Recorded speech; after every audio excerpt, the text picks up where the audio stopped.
Guys, ito na yung miracle fruit. Ito na yung biniak natin. Ayan. Ito na siya, guys. Kakayurin natin siya. Ayan o. Lalagay natin dito. Kasi lalagayin natin. Ayan. Ayan, guys. Ayan. Kukunin natin yung laman niya. Lahat. Tapos lalaga natin ng walang tubig. Ito guys, malapit na natin siyang maubos.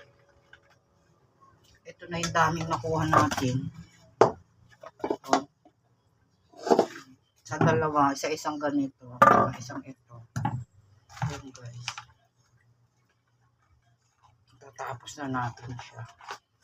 Ayan. Ilalaga natin to nang wala pong tubig. Kasi magbutusa po siyang magtutubig. Ayan. Pag nilaga po natin siya mamaya, ayun, pag iinumin mo, pwede ilagay po natin sa ref. Bukas ng umaga inumin. Kung gusto niyo mang masarap, lagyan po natin ng honey para po. Ayan guys. Matatapos na. Ayan. Ito na guys, tapos na. Tapos ito na po yung dami ng nakuha natin. Tatakpan na natin, sasalang na natin. Tapos hintayin na lang natin siyang magtubig. Sasalang na natin.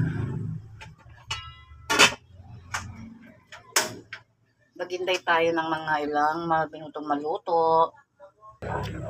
Ayan po siya pag siya kumukulo. Umiitim po yung kanyang itsura.